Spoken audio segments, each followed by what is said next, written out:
rabbal alamin. Ustaz, kita coba tengok di informasi yang lainnya ya.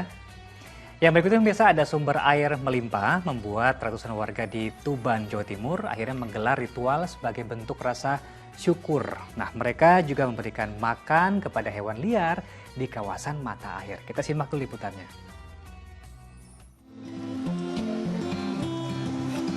Pemandangan berbeda terlihat di kawasan sumber mata air yang berada di Desa Sendang Bekti Harjo, Semanding, Kabupaten Tuban, Jawa Timur.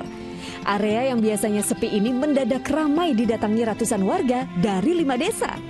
Dipimpin juru kunci, mereka menggelar doa bersama dan memberi makan hewan-hewan liar seperti monyet, burung, dan ikan secara bergantian.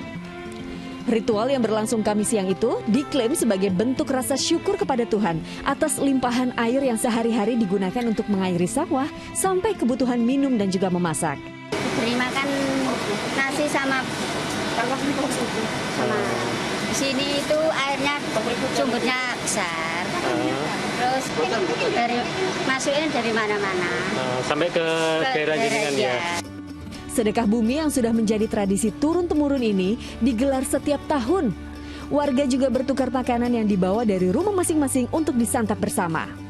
Itu adalah rasa syukur kepada Allah Subhanahu wa Ta'ala yang mana warga yang saya sebutkan tadi mendapat air dari sumber Sendang Bekti Harjo.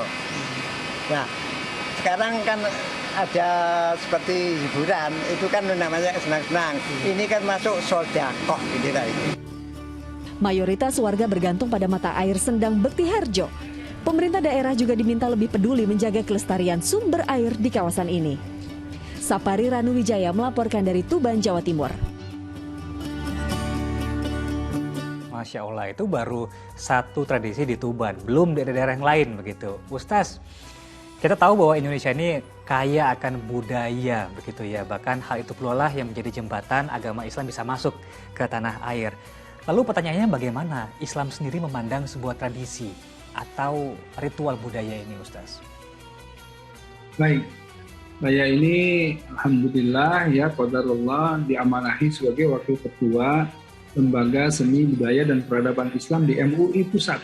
Jadi memang ini ranah, salah satunya ranah saya, di mana kami ini ya memandang bahwa yang namanya seni budaya itu adalah sebuah peradaban ya, salah satunya yang kalau kita lihat ada yang betul-betul baik dan harus kemudian dijaga nilai-nilainya ya. Itu semua kebaikan kan nilai-nilai Islami, itu harus dijaga dan harus dilestarikan. Ada yang memang nilai-nilainya bergeser. Nah, inilah yang harus ditarik kembali kepada nilai-nilai yang seharusnya gitu ya. Nah, ada yang bergeser gitu. Nah, kalau kita lihat ya, betapa yang namanya tadi kebiasaan memberikan makanan kepada hewan liar, itu kan kita lihat inamal amalu binniyat. Intinya dari awal niatnya apa? Ketika niatnya bersyukur kepada Allah dengan cara ya berbagi ya. Nah, kan kita juga harus betul-betul sebagai khalifah ya, manusia sebagai pemakmur ya. Khalifah itu bukan hanya pemimpin tapi pemakmur ya, yang memberikan keamanan, memberikan kenyamanan, kesejahteraan kepada seluruh penduduk bumi. Nah, itu bertanggung jawab untuk apa? Untuk melestarikan itu semuanya. Nah, jadi bagus sekali di saat-saat yang baik kemudian kita berbagi kepada sesama manusia, juga kepada hewan, juga kepada tumbuhan, kepada seluruh makhluk yang ada di bumi ini gitu ya. Nah, itu intinya. Jadi ketika ini dikaitkan kepada rasa syukur tadi, tidak ada permasalahan atau apa-apa yang kemudian menjadi mudarat ya, dan insya Allah secara fikih menjadi mubah, bahkan menjadi baik insya Allah. Amin. Semoga kita dapat terus melangsungkan nilai budaya kita, tapi tentu saja terhindar dari sifat syirik, musyrik begitu, Ustaz ya. Kita coba